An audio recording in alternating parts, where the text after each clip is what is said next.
Live from New York City, the Niners get the primetime win last night. Somebody got punched in in-betweenies. There's lots to talk about here on the show. Lots of discussions from our morning meetings here on the Up and Adam Show, brought to you by FanDuel, partnered with FanDuel, where all the best things are going on for Week 13 and what goes on Thursday, on Turkey Day.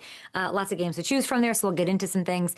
I mean, that is a clean, not exactly a clean performance from San Francisco. We're going to get into it, the Christian McCaffrey of it all of the Brock Purdy of it all. We also will have a former NFL quarterback and Madden absolute wizard, all-pro Madden, Benkert, is on the program to answer a lot of my questions. He'll be with me, kind of, on Thanksgiving. I will be in Baltimore for Bengals and Ravens. Burrow is officially playing in that one, as a lot of us thought he would. And a tight end for the NFL's only 10-win team will be here, Austin Hooper, on the show.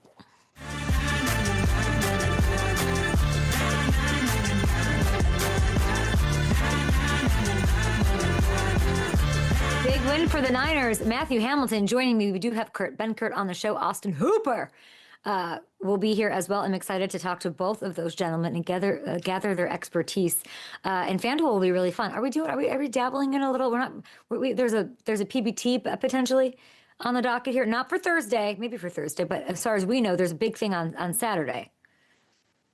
Yeah, and on Sunday there's a big PBT that we're going to be dabbling in a little bit, and then there is a little something I know you've been working on that's going to come out a little later this afternoon. That will be fun for the people as well. I got the whole FanDuel family together. As I've begged and pleaded, like, we have so many great characters in this FanDuel fam, and we have all cooked up. We've all brought our little dishes. We brought, somebody's bringing this, somebody's bringing the deviled eggs. Big argument, by the way, on how many deviled eggs is enough if you're bringing them to a Thanksgiving feast. What say you? How many do you need? 100? Because people they'll like deviled eggs. They'll bring like 24, and you're like, what am I going to do with 20? That's gone in 3 seconds. You need probably at least 100, to be honest. I feel at least 5 per person, right? Yeah, maybe like 3 per 3 to 4 per person. So that's actually the better way to do it. But that's been hilarious. Yes, we do have a little wink, something coming with FanDuel Sportsbook later today. Follow me on social at HK Adams. Follow the show at Up and Adams Show. And away we go here on a Tuesday from New York, headed to Baltimore. Bengals at Ravens. I'll be part of the Madden broadcast for that. So Benkert joining us to discuss that. Chad Ochocinco is set to join us at some point this week as well. We had Tyrann Mathieu. He'll be part of that broadcast. It'll be a lot of fun. Am I a Madden wizard? I am not. So if you guys think you want to teach me something, tell me who needs an X factor. What is it called, Hammy? A superpower? Yeah, an X factor. You got to... Sure. These players have like special abilities, X Factor abilities. Yeah. I know JSN's fresh off getting a new one, which we love to see. But, Gibbs has one. Who doesn't have one? Maybe in that game. Who needs one as we get set for Lamar Jackson up against Joe Burrow? Can't wait for that. But we had a big game yesterday to wrap up Week 12, and Week 13 is here as we know it. Big win. The Niners go to 8-4, back-to-back wins for the first time since September. This is the home of the Super Bowl. This is where it's going to go down. And they're now in position with their schedule to get into the playoffs, I think. I know, actually. Of course, they have injuries. I saw Fred Warner on the sideline with Luke Kuechly. Like, I'm a nerd in that way, so loved seeing all of that. They've endured a lot, but if they're going to do anything when they get into the playoffs, which I think they will be, of course they'll be, Brock Purdy has to stop turning the ball over. Sounds kind of obvious, right? But listen, 95% of what he does is really nice. Great. His return has the offense moving the ball nicely. There's like this 95% I love and this 5% that is not brilliant. And it's the kind of stuff that loses you big games. Other quarterbacks aren't going to do this. He put the ball in harm's way too often last night, as much as we love him. And you don't want him to become super conservative like some quarterbacks in the NFL are trained to be. You don't want him to become like a turnover freak either. He's got to pick his spots a little bit better, and I think he can, okay? Because the turnovers, it doesn't matter how great and how healthy this Mac Jones cloud is not going to go away. It'll come back into the conversation, especially in a playoff situation. So I'd love to see them play in their backyard. I love Levi Stadium. I like this team. I think we've kind of been sleeping on them. The NFC West is so fun. The whole NFL is so fun right now. The defense is a big part of why I do have confidence in saying they can do some damage if you can limit these turnovers. Incredible what they've done. Warner on the sideline, Bosa out, But you can't really rely on them bailing you out against some of these better teams. And you have the best team in the NFL in your division, and they are not turning the ball over. Matthew Stafford has 2 interceptions.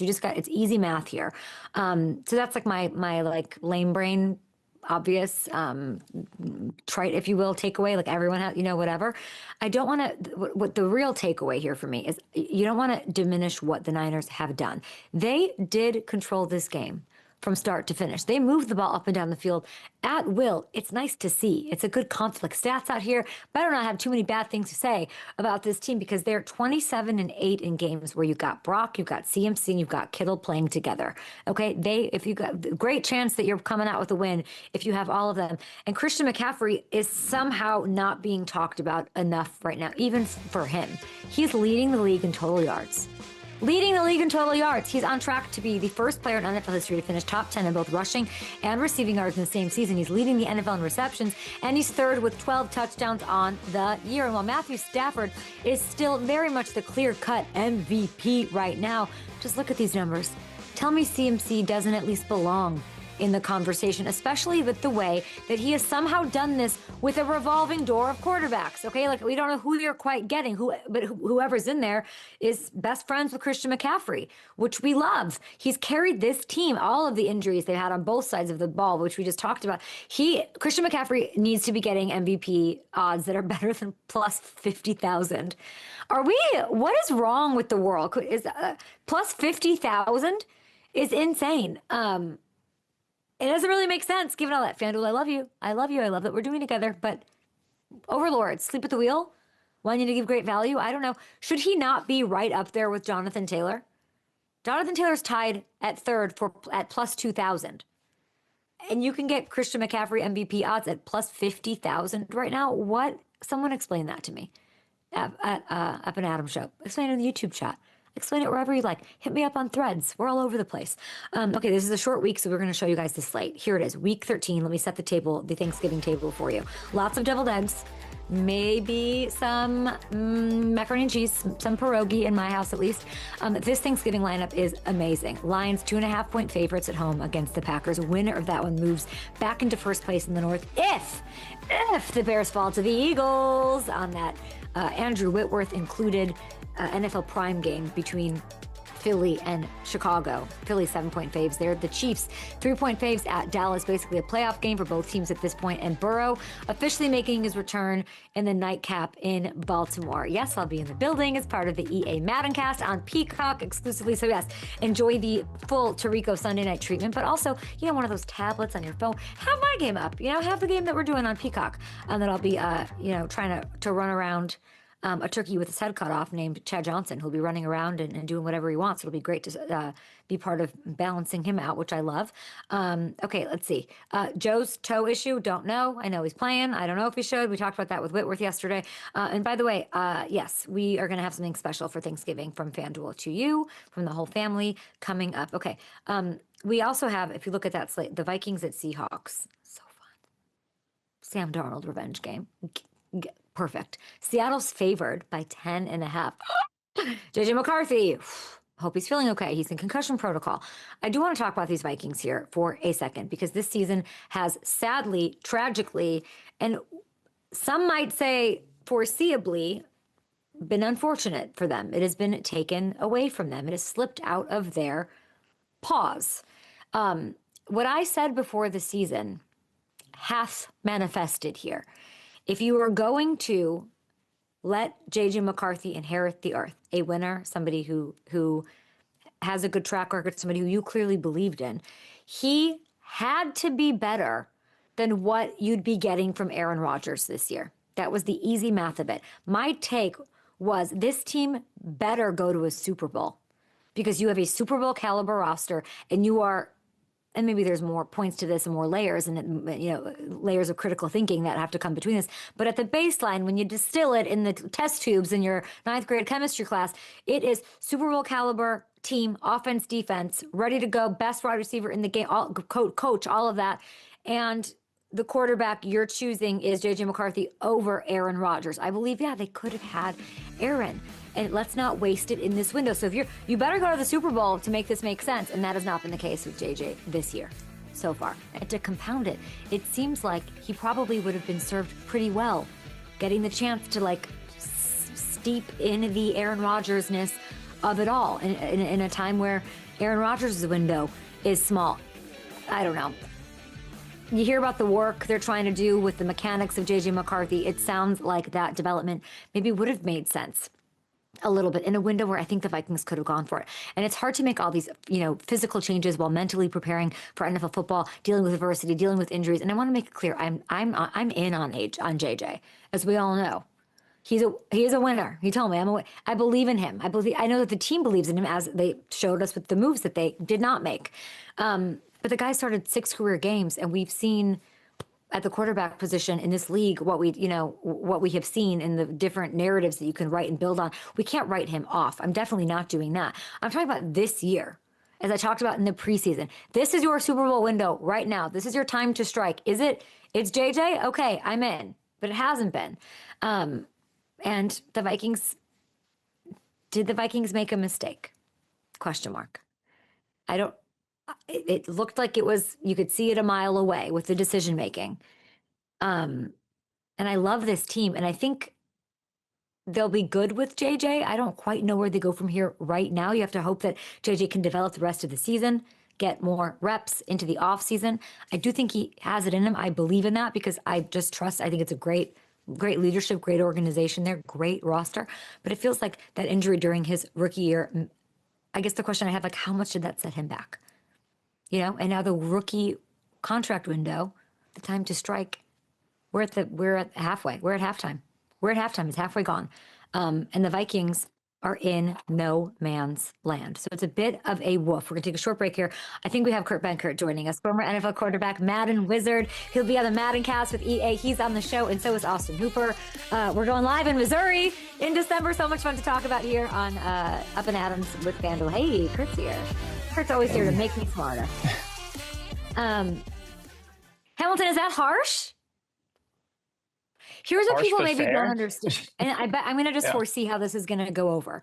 It was okay. You were in on no, I was saying, I was turning the flame up on the Viking that's what I was doing. Like, okay, you're not going to bring in Aaron for whatever reason. I think if Aaron's on this team, you are legit like gonna go. And I don't know, like, and maybe I'll ask Kurt this, like, if they had Aaron, where would they be? And not making that move when you have a relative unknown coming off an injury and you're on a Super Bowl roster, should you have brought, by not bringing in Aaron, the goal is the same. You should win the Super Bowl this year.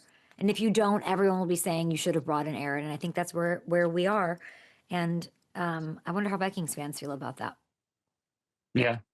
No, and it's all fair, and I guess the part you couldn't account for, the offensive line injuries have really blown up that offense as well. And even if Aaron's there, with the offensive line playing the way it did at points with all the injuries they've had, it's hard to succeed under that. But you got to think, like, it would have been again, assuming that offensive line's healthy, he has that in front of him, it would have been such a perfect situation for him to thrive, and obviously a much better situation than he's in Pittsburgh right now too.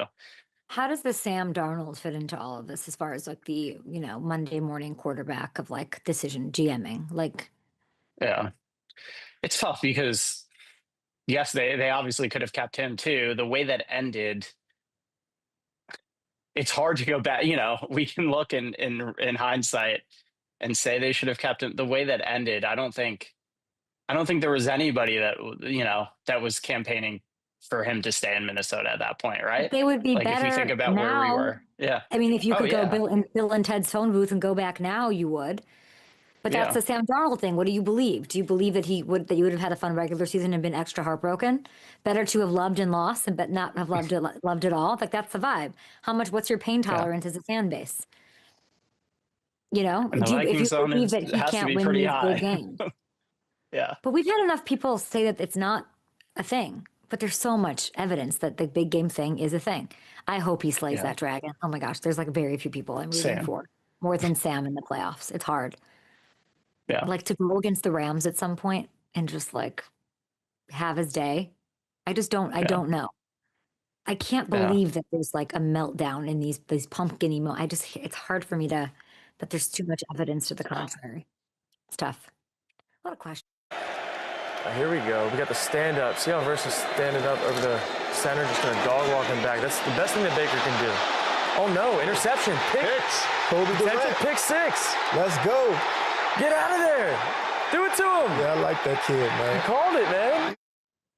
Okay, I love this. Kurt Benkert with an excellent hair day on that broadcast, by the way. 5-year NFL veteran quarterback, founder of the Dime Lab, host of the Kurt Benkert Show, and you're literally the GOAT when it comes to EA Madden and the NFL cast Thanksgiving. We've got Bengals, we've got Ravens. I know you guys did a little thing. How was that? Yeah, it was awesome. Getting to sit with Tyrann for the first time was really cool. And obviously it's a mock broadcast, it's a rehearsal, but he did a really good job. And our chemistry from like defense to offense was really cool. So I'm really excited for Thursday night. And thank God we get Joe Burrow back. I think Flacco would have been a fine storyline, but really wanted to see Burrow come out and do his thing. Yeah, I mean, it's going to be Thanksgiving night. You're in studio. I'm with Ocho Cinco on the sidelines, roaming them, trying to figure out who to give boosts to on both sides. Yeah. The new Sky camera, by the way, it looks like you're streaming the game. It looks insane. It's on Peacock. It just changes everything. What do you mean? Like it changes how much you can see on the field. And I think for the fans too, we're so used to watching from the side view. And now that you can actually see from behind the play, like we see in Madden all the time, I think it's going to let people see the safeties involvement a little bit more in the game than just the front 7. And we got a couple great safeties on the Ravens side for sure. We do get the return of Burrow. Lamar on the other side, dealing with something also. Which offense are you going to want to grab the sticks and take control of, Bengals or Ravens? I actually love playing as the Bengals in Madden. Their defense cannot stop a nosebleed like in real life, but Joe Burrow, when he's on the field, and Jamar Chase, like every throw is available. You have back shoulders, over the top. As long as you can kind of read the defense, I think Joe Burrow is a cheat code in Madden. I love that. I kind of understood what you said there. I mean, the view is going to be great for the Madden gamers. And this is what it is. It's an opportunity for you. Yes, you can watch the game. It'll be on NBC, but come join us. Come, like, if you're not a Madden fan or you don't play, come hang out with me as I'm like just enthusiastic about it all and getting to give boosts in game and getting the analysis of a Super Bowl champion, of you who is an EA Madden Super Bowl champion, in my opinion. But let's get to the game itself here. So Zach Taylor says that, Joe Burrow is going to play. He wants to, all these things. He's been out since week 2. I believe, I did my research, you had the same vibe of a turf toe and like grade 3 big time thing going on. I know, I was reading about that. I'll never understand it. I'll never have it. It's a terrible name. It's a terrible name for an injury. Like it's basically did Joe Burrow have surgery, like a full reconstruction? Do we know that? Or was it just like a cleanup? That I don't know. Hamilton, I'll be able to look though. Ham, if you can look that up. That does matter a little bit. Okay. When you get like grade 3 can be a full tear or it can be a partial tear that's just cleaned up from what I understand. A full tear, and I believe it's his left foot. So that's not going to impact him as much as a thrower as a right foot would, but it's still a big deal. I think his mobility is going to be in question a little bit. I would expect the Ravens defense to bring some more pressure and try to get him uncomfortable in the pocket, especially he's only going to have had a week of practice, like we know. He had surgery. I would expect pressure. Okay, so surgery. I mean, mid-September. Quick turnaround.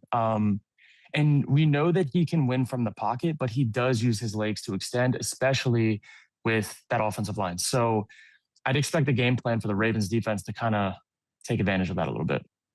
Bengals plus 2,500 to make the playoffs, by the way, for those of you hanging out at FanDuel Sportsbook. The Ravens, they have a 5th straight win. They're top of the North, king of the North somehow, some way. Their offense, had Lamar show up on the injury report yesterday. This is another toe injury. So we got a battle of 2 toes here, not the wishbone like we'd expect on Thanksgiving. There's 2 toes going at it.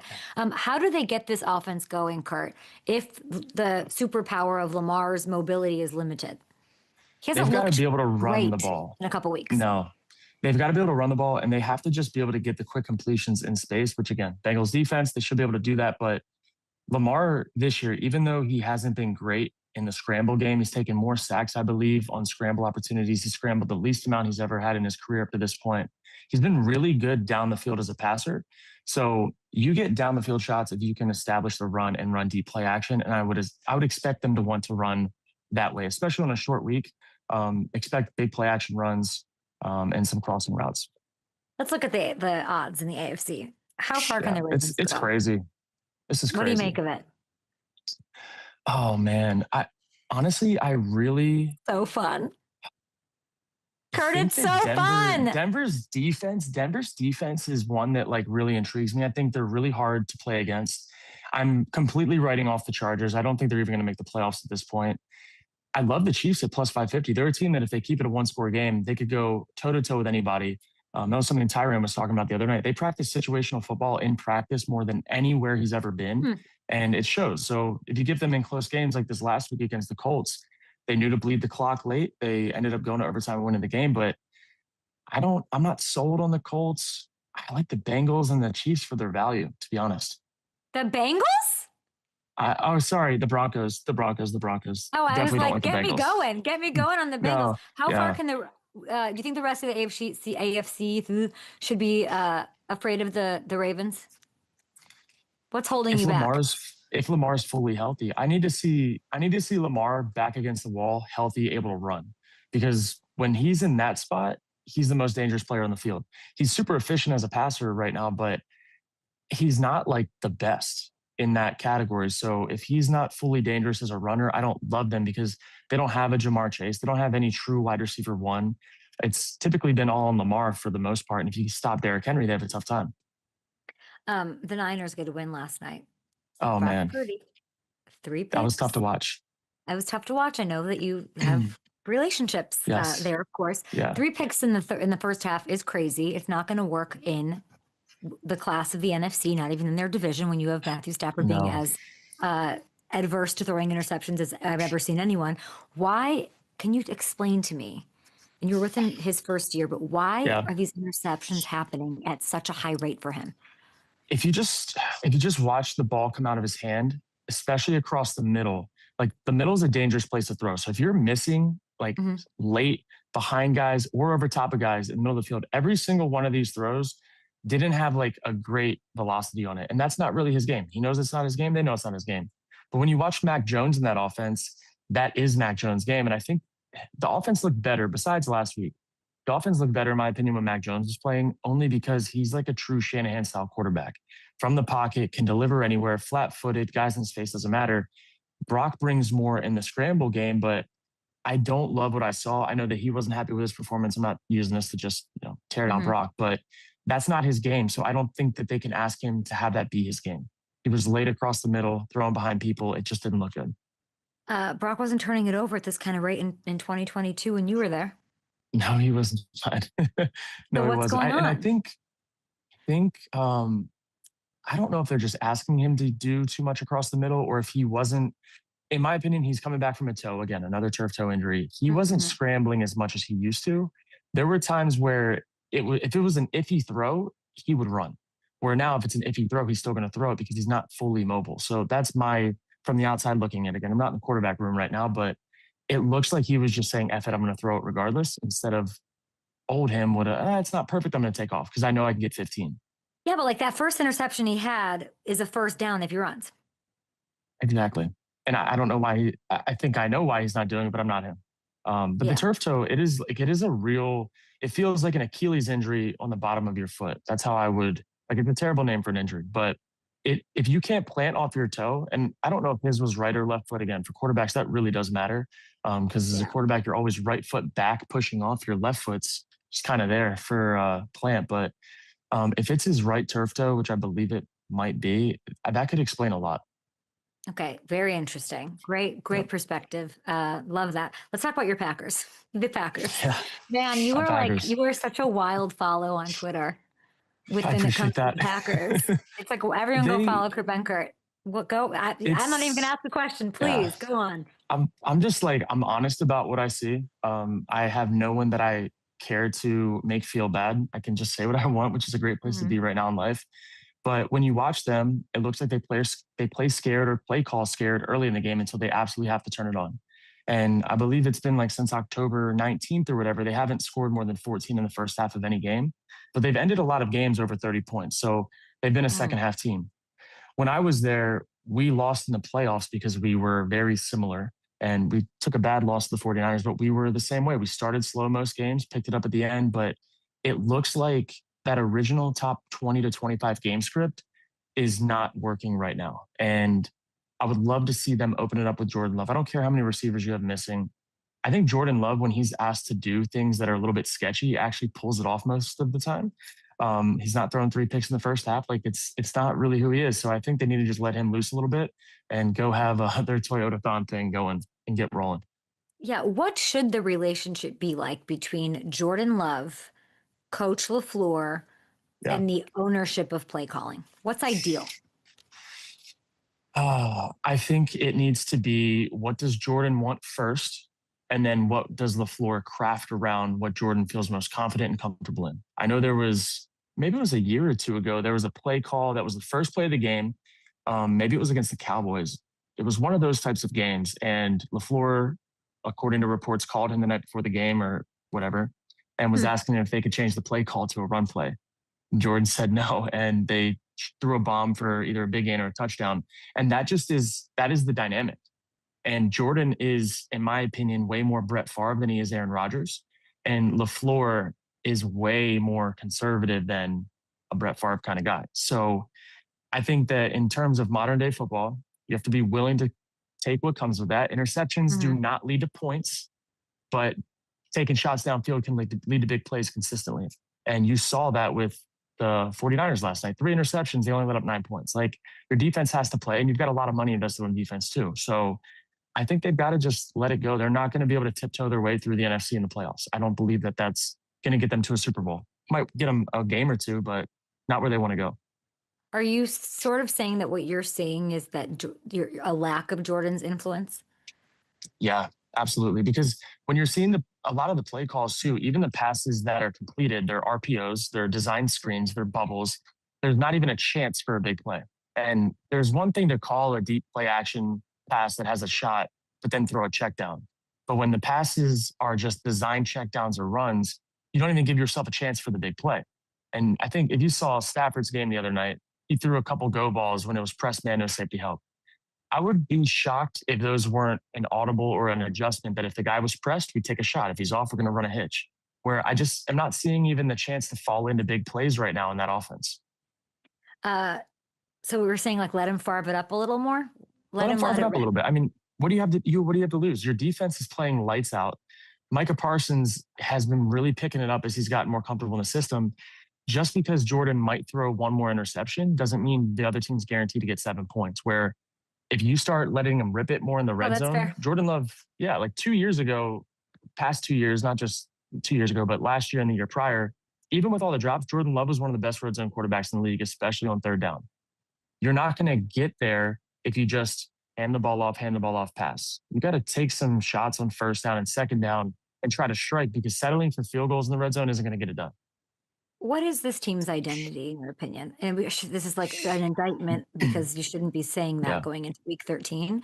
When you look at this team, like, defense, tougher than it's been, so we give it credit for that. But like, most consistent, I don't know. Yes, this week was great. The week before, not so great. The week before, brilliant. Like, when you look at maybe even just like offensively, who is this team?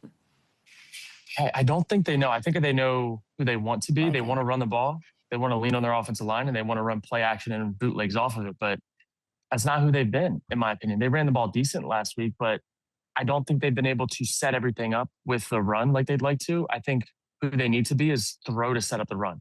Because there's definitely more opportunities in that capacity right now with how defenses are playing them than the alternative. They know what LaFleur wants to do.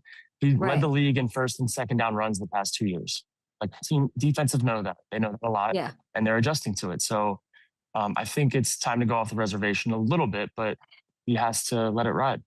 Let it rip. Let it rip. It sounds like be the tough team that you look in the mirror and want to be. See it through. Because I think they were against the Cowboys in the second half. Like, they had to score points. They can do it. So it's a little frustrating. I love this team. It's frustrating for me. When you were there and Rodgers was there, what was the best part of that? We were talking about the Jordan Love, not to compare it, and it's not fair to compare it, but Jordan Love-LaFleur relation. What was the best part, like the most functional part of the Aaron Rodgers, Matt LaFleur combo? I'm going to be honest. I think it was the fact that Aaron was willing to change things and call out things that needed to be fixed from a player's perspective, where Mm. I don't know if I'm seeing Jordan do that. Jordan is such a different person than Aaron, so it's not even fair to compare them in Exactly. personalities. But Jordan's not going to dog cuss LaFleur when he wants a different play call on 3rd and short. He's not going to what? He's not going to dog cuss LaFleur. Dog cuss? Yeah, I've he's never not heard of that in my life.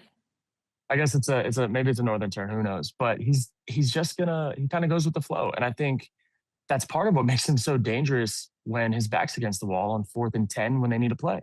And so I don't know if there's anybody like chirping in his ear to change plays up or to audible things, but I don't know. It's hard being on the outside looking in because I don't know the intricacies of that relationship in the room anymore. Did you talk to Aaron? When's the last time you talked to Aaron? Right before the season. Yeah. Well, how do you think that's unfolding? I just did a whole thing about Aaron Rodgers on the Vikings. They'd be like the favorite in the NFC. I think he's happy that he's at a storied franchise. I can't imagine that that offense is a whole lot of fun to play in, to be honest. I know it's got some influences of him, but it's very heavy tight end use. I don't see a whole lot of empty with chips and stuff that he pretty much thrived in, but I would have loved to have seen Aaron with the Vikings. I think the Vikings would have probably by now loved to see Aaron there, especially on the deal that he took. But what would it have looked like, Kurt? Yeah. What would that have looked like? Oh, man. I think it could have looked very similar to what Stafford's doing, not to that extent, but an efficient style, really good in the red zone. Justin Jefferson would have eaten a lot more than he is right now. And I mean, Kevin O'Connell, how he calls plays, he needs a guy like Aaron that's consistent with his feet, pinpoint accurate. I think that the Vikings are missing that with McCarthy right now. That makes me sad that Aaron probably isn't having much fun in that. It feels like, and this is my fan perspective. Yeah. I've not spoken to him.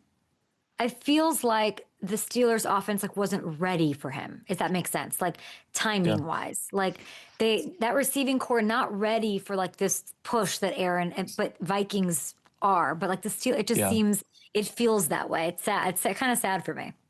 It is. And the Steelers have been stagnant on offense for quite some time. And if they're not running the ball heavy, which I think that's where Aaron could have elevated them, heavy run, deep play action, that's one of his go-tos. But the Steelers, same thing. I think they have an identity that they want to have, but it's just not it. And their defense is at least picking up. So we'll be okay down the stretch, but I really would have liked him to see him in a different system. I would have loved to see him play indoors for the last few years of his career. Let him air it out a little bit. Oh, it's so true. Oh gosh, it's what could have been. I mean, when I'm thinking, I don't find myself watching the Steelers very much. I'm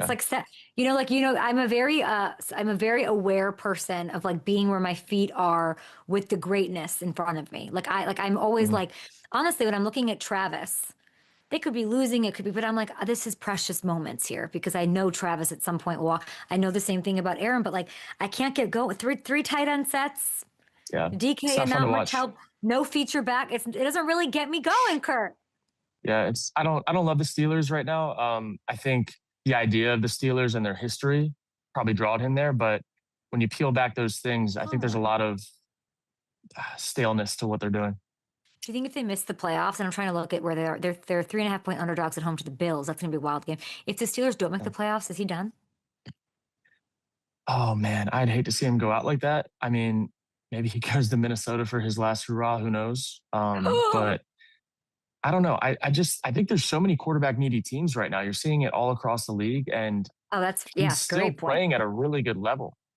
He's not playing bad by any means. They're a game back of the wild card. Hamilton's texting me. Tied for the division lead with the Ravens. They could get in, and if they get in, they make some noise. Maybe I don't know. I don't know how I feel about it. I want to get into Kevin Stefanski and Shedeur Sanders. Kurt. Shedeur getting another start for the Browns. Now this time it's your former team, the Niners. There was good, there was bad on Sunday. Ultimately, we get the win. What impressed you? What stood out about Shedeur? I love that he looked like he was having fun. He looked like he was having fun. He had a control of the offense. The interception that he threw, in my opinion, was a really good play by the D end, former UVA Wahoo, Charles Snowden. But he was able to make plays with his feet. Like this one you see here, he knew immediately that he was going to be hot. And instead of just throwing the check down like you've seen some guys do, he's going to scramble to a spot where he knows that he has a potential shot downfield. And I really like him, I like his ability on the run. He's not a scramble to run guy. He's a scramble. I mean, obviously Judy needs to take care of the ball there, but I think that Shador is auditioning for other teams right now. I think the Browns, who the heck knows what that looks like, but I could see Shador having true, like being groomed, operate well in that Lions offense. I could see him operate well in Shanahan's offense. Whoa. I think that Shador is built for that kind of scheme as a point guard with a little bit of upside as a scrambler. And I think he's got everything it takes. He obviously could have been a more top of the line draft pick, but I also think media is changing now. Players are changing, and you're allowed to be a little bit more yourself in the NFL than you were 10 years ago. So I think it's just going to keep trending in that direction. They're dealing with NIL players now, so it's a different ballgame. He's sort of the pioneer of that. Unfortunately, in some people yelling at cloud modes, but he does add that spark. Wow, auditioning for a gig, him in any of those places is sort of wild to think about. Can you explain to me what makes Benkert Dimes your playbook? First of all, this is so freaking insane. I can't even imagine what that's like when you're like 32. You can play with Dable, but you can play with my playbook as well on Madden. What makes yours unique? What makes it the best? It's very Shanahan-y-ish from what I was saying. Yeah, it's empty Shanahan, empty West Coast with some of my audibles that I like to run in hot routes. A lot of motions, a lot of weirdness. And then we also added in some of the favorite things that Madden pros are using every week in their MCS tournaments. So we tried to build it to where it brought real football in, brought the best of the competitive world, and is a playbook that has everything that you could really need. We left it lacking in the run game because I didn't want it to be too overpowered and the only playbook that people are using, but a lot of people are using it right now. It's really cool. I love it. We're going to take a short break here on the TV side, still very much live on YouTube. We're going to get this out on social. It is the Madden NFL broadcast on Thanksgiving. Guys, check it out exclusively on Peacock. Now, we asked you to do some homework as the resident Madden guru. We asked you to put together a KUT, Kurt's Ultimate Team, 5-man roster, your 5 Madden players all time. I can't believe I couldn't find this anywhere, that you don't talk about like who you played with growing up. Take me through your team. Yeah, I was born in 95, so this is my team. Michael Vick, 04. That's like, of course. I was a kid trying to hustle people playing as Michael Vick. And then LaDainian Tomlinson, I think, was just an all-around electric back. Almost went with Adrian Peterson, but I like throwing the ball, and LT out of the backfield was dangerous. Then give me 2 guys that one-on-one could win better than anybody else, Calvin Johnson, Randy Moss, and then lastly, the defensive side was tough, but I went with Brian Dawkins. I found myself drafting him in franchises growing up almost every time I could. It was a toss-up between him and Ed Reed. So this is my starting 5 of Madden GOATs. Was it Ray Lewis on the cover? He was almost there, but I liked playing his safeties, not his backers. I guess I don't really even know what that means, but I just think like that's going to, I think that's going to be controversial not having him on there, right? Yeah. He was pretty much unstoppable. He was really in good. Madden. Yep. All right. You like to play with safeties. That's what I've learned today, which I love. Yep. I wanted to ask you too about these X factors. We have 30 X factors players can earn in Madden, 30 different things. I saw JSN just got one. There's Fearmonger and Unstoppable Force. If you could create an X factor, Madden, are you listening? And you can award it to one player quickly. What is it and who's it going to? So we've seen Matthew Stafford do all of his no looks all year long, and sometimes it comes off of a play, like a pump fake. So I want an X factor that makes defenses more susceptible to pump fakes as you get going. So jumping routes, jumping hitches, jumping slant and goes, and I think that ties into his no look. But basically, you're able to influence underneath defenders and get them to jump to get the ball where you really wanted to go, which we've seen Stafford do all year long, past few years.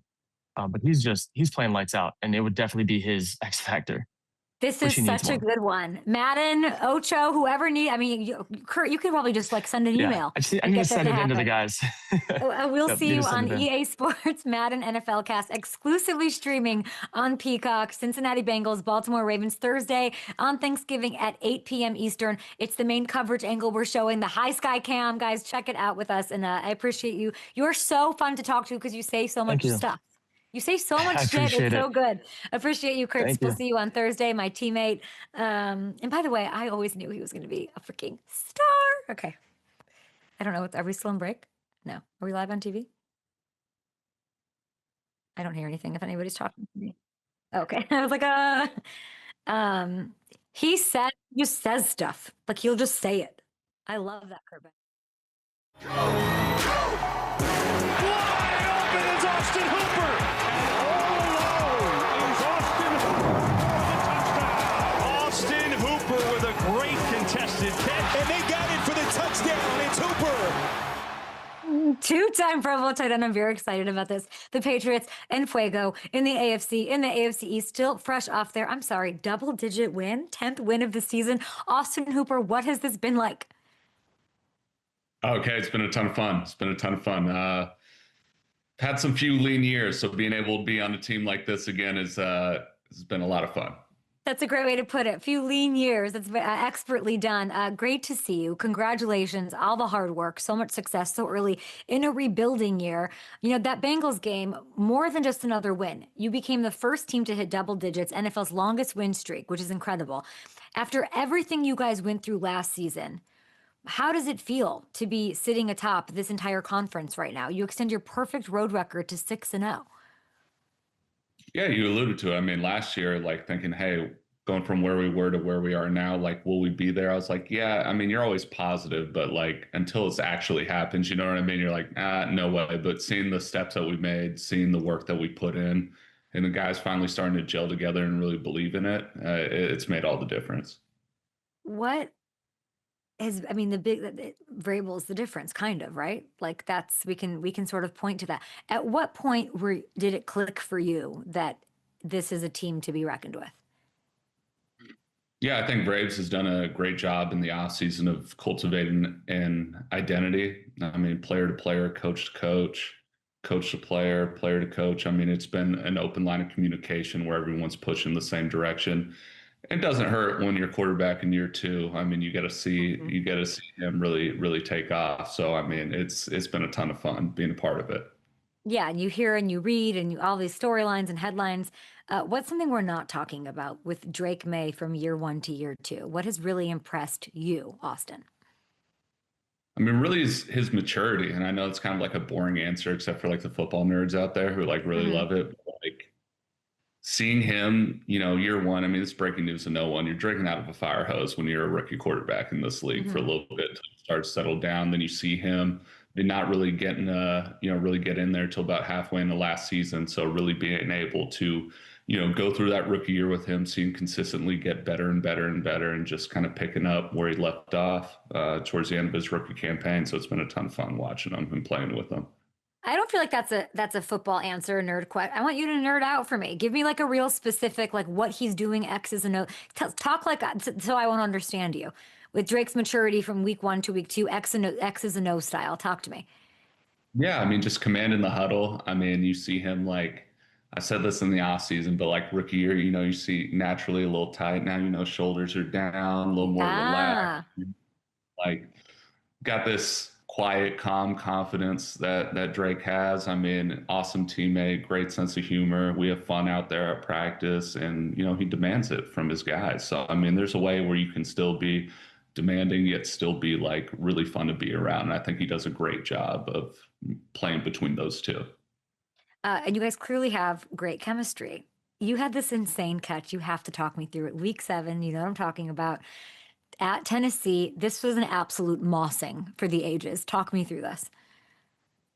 So it was a choice route to Diggsy. And when Diggs goes in motion, rightfully so, all the defenders' eyes go to him, and they were trying to pass something off. And one of the guys didn't get the call, so I turn around thinking, I'm like, all right, here we go. And then Drake threw it, and I didn't really see anything other than the ball. I was just thinking like, all right, he's closing space on my body, go get it. And he pushed me up, so that's why it looked crazy like that. Everyone's like, oh, you had the presence of mind. I'm like, no, not really. You kind of really helped me out there. So that's kind of how it went down.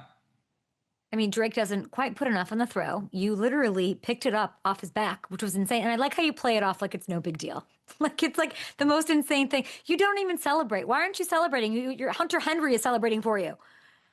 I mean, to be honest with you, Kay, I wasn't sure if my feet were down, so I was kind of like, and then Hunter immediately hit the instant celly, and I'm still like, all right, we're in. All right, let's go. We're good. Yeah, you never want to celebrate, but almost the camera's very off me when I'm like fired up. So, as far as I went to the game.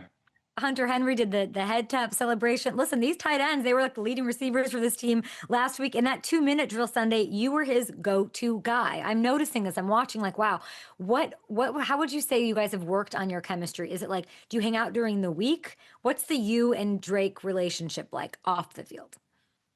Well, I mean, yeah, I mean, Drake, young QBs like their veteran tight ends, man. So we'll hang out, we'll grab meals, we'll talk. I mean, not even about football stuff, just life, different things that's going on, interests, golf, whatever. So yeah, we'll just hang out and whatnot. And when we're out on the field, I mean, last year, Hunter and I were some of the leading targeted guys on the team. So I mean, we kind of built a relationship there, carrying on from last season. So Drake knows, like, hey man, you got your veteran tight ends here whenever you need them. We got tremendous guys outside the numbers, so it's like, hey, every now and then, throw to one of your old boys in something. Your catch percentage is crazy. You're catching over 84%. That's chemistry. That's like you being in the right place, you being a veteran tight end for this young cat who's confident in like leading this team to 10 wins, which I love. Where did you put the Randy Moss gloves? He sent you the You Got Moss gloves. What? Yeah, shout out Randy. That was huge. They'll eventually shout go out Randy is crazy. Yeah. Right now they're actually in my locker, pretty boring. But whenever the season's done, those will definitely go in my bar. No questions asked. That's so insane. I loved every minute of that. For such a young player, like Drake does a great job of responding to adversity, it looks like from the outside. And the Bengals game sort of reminded me of the Bucs games, like a little bit of a slow start followed by a huge response, like an FU response. How have you seen, and what can you say about how Drake navigates those slow starts and grows with them? Yeah, I mean, it's that old adage, it's not about how you start, it's about how you finish. So, I mean, you're playing an NFL defense. Sometimes they'll come out there ready to go. Sometimes they'll have a jump on you. And Drake, I mean, doesn't blink, just like, what is it, first 2 drives went 3 and out or something like that. But like his energy, that's probably the best thing about Drake. Like, he always just stays right here. There's no like wild emotions. He's not yelling, he's screaming, he's not getting down on himself going in the tank. He just, every play's the same. So I mean, even though like naturally as an offense we wanted to get going, but no one was blinking on the sideline. Because I mean, as soon as you saw Drake get going, it's like, all right, here we go, we're back in it. What's working for you so well up there? You seem content, you're happy.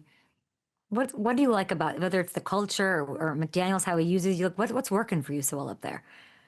Yeah, I think continuity, getting the opportunity to be here last year, be around Drake, be around Hunter, be around all these tremendous people that are still in the building that got carried over, and begin the opportunity to work with Braves again. I mean, I played for him in Tennessee. I know what he's about. I know what he brings to the building, and what he demands out of his guys. And the accountability is special. I mean, it certainly is something that I think separates us collectively. So, I mean, it's been fun. I mean, I got a ton of good relationships with people that in the building that aren't even coaches, you know what I mean? And my teammates are awesome. So it's a really good feel. I get to actually like wake up like, all right, I get to go to work today. Like, so it's a really good. I love it. You were with McDaniels back in Vegas, right? I was, yeah. So I got an opportunity in the past. So being able to be around this offense for a second time has allowed me to pick it up that much quicker. I love that. Is Mr. Kraft around more than he was last year? Like when I was at training camp and I sat down with him, like he sort of was pretty blatant about like, this is a great team. We have our quarterback, like we're about to roll. Is he around more? Like, is he loving this right now, this return to greatness? Yeah, certainly.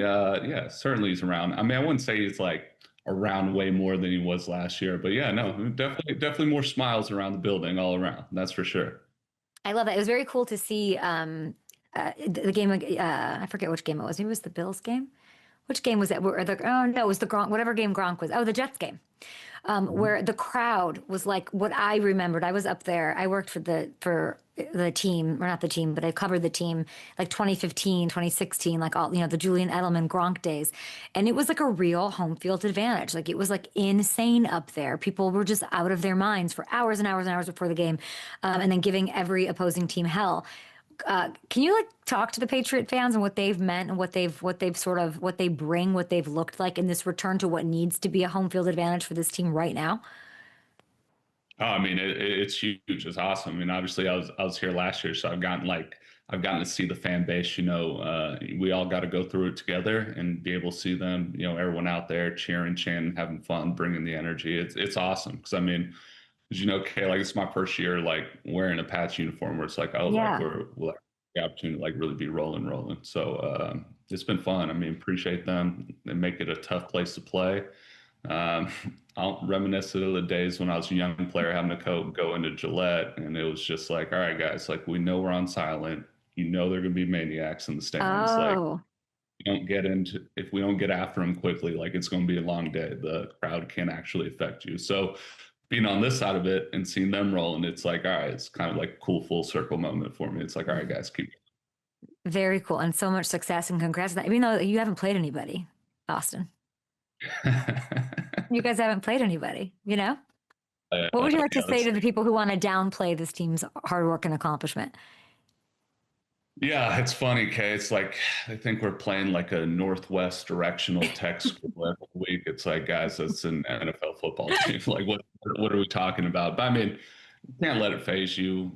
Compliments, criticism. I mean, at the end of the day, you got to just stay true to what your identity is as a team, and just continue moving forward. Austin, you're answering everything like this veteran, and of course you are. And I kind of don't understand where the time went with you when you're like talking about full circle and when you look back. Like, this is year 10 for you. What the actual? I remember when you were like stiff arming dudes into the turf your rookie year in the league. Where did the time go? Yeah, time flies, man. Now they call me Unc in the locker room. It's pretty crazy. No. I was like, dear Lord. Dear Lord is right. Is it tough to relate to Drake? I feel like he's a little just easygoing, so it doesn't really matter. Like I feel like you don't have to learn another language to relate to him. No. I mean, He has a bunch of Fishing, older brothers. jet skis. Yeah, fishing, jet skis, golf. I mean, basketball. Like anything competition, Drake is highly competitive. Yeah, I will say you're only just 31, so I need you to stop talking about yourself like you're some geezer out there. You got a lot more to give, and hopefully you get yourself a Super Bowl ring. Two really quick ones for you. Stanford teammate Christian McCaffrey. You had to be watching last night, right? Or hopefully. Come on now. Of course. I mean, that's my guy. I feel like he's going under the radar. Like he's crushing right now. He's top 5 all time in yards per scrimmage per game, but he's made it through with whoever's the quarterback. Is he the best? I will ask you this: is he the best all around offensive weapon ever? Yeah, I'll go back even further, Kay. I saw him make Stanford like a college household, football name. So like nothing he's doing in the NFL is surprising me. It's like you took a research school to the Rose Bowl, dude. Like, yeah, everything you're doing in the league does not surprise me. I saw it first day of summer workouts when he was a freshman. Everyone's like, well, we got this little running back from Colorado. Then we hit the agility ladder and we're all like, okay, this is a little different. And then we put him in pattern and be like, oh no, he's definitely different. Just the way how he works and carries himself. Like, yeah, like all these highlights you see in the NFL, like none of those surprises me. Unbelievable. What if it's Patriots Niners in the Super Bowl? I'd love to see that. Okay, but you have to be the Giants first. They're next week. Very special occasion because you were debuting your My Cosmic Cleats. They're spotlighting youth aging out of the foster care system, which is absolutely incredible. Tell me more. Yes, I got the opportunity to partner with Arden Bale and More Than Words, along with my foundation to highlight, as you alluded to, youth aging out of the foster care system. So it's unfortunate. 20, 25,000 kids age out every single year, and within 18 months, about half of them experience either homelessness or incarceration. That's a stat we definitely got to fix. We're trying to find different ways to fix that statistic. And the beautiful piece about like how we've kind of transformed this over time is now we're like pushing more to the mental health component side. Because the first few years of me doing this, Kay, I was just like, all right, like we'll do the material stuff, right? Like in an electronic world where it'd be laptops, clothes, whatever you may need, right? Mentorship programs. But it came to the point where it's like, these young men and women, unfortunately, are twice as likely to experience PTSD compared to combat veterans. So once I was made aware of that, I was like, okay, we got to tweak this because it doesn't matter the amount of material things. If there's something inside these young men or women that need to be addressed, like all that is for naught if we don't take care of the first thing first. So that's kind of how it shifted over time. That is, you are so invested in it. And we were talking about, it's not just cleats you're wearing. Like this is the Austin Hooper Foundation. This is your life's work, part of your legacy, in helping others and recognizing it's such a big problem. You are hosting, and what you're talking about doing your part and getting rid of that statistic. You're chipping away at it. Like you're hosting 100 foster youth aging out of the system, as you're saying. There's an evening of food and games and giveaways and maybe like a mental reprieve for a bit. It's at Gillette Stadium. It's this Saturday, November 29th. Very cool. I know we showed the cleats. You'll be rocking that. So thanks for everything that you're doing there, and go kick New York's ass. Thank you for the opportunity, Kat. Big fan of the show. Thank you. Appreciate you. We'll be back after this right here on the Up and Adams Show. 10 years in the league. Wow. Hamilton, 10 years in the league. How did that happen? It is, yeah. It's scary to think about. Yeah, I remember, dribbling Bears defenders off the turf back when he was a Falcon. You mean the NFC winning Bears? Yep. Yep.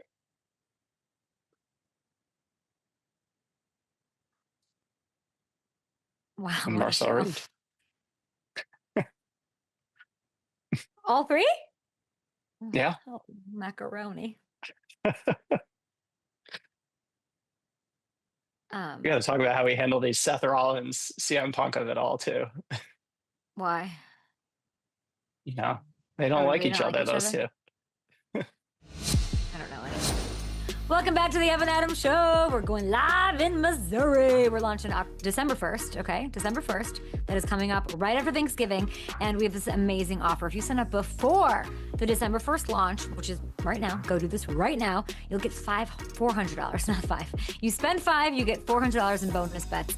So get your first $5 bet in if you live in Kansas City or Vandalia, or if you go to Les Bourgeois Winery, or if you're at Shady Gators at Lake of the Ozarks, St. Louis, Columbia, wherever, anywhere in Missouri, Cape Girardeau. Make sure that you sign up now so you can get your $400. $400 in bonus bets with your first $5 bet. We'll see you tomorrow with 3 crazy guests, absolute maniacs guests, and you guys should follow us on social.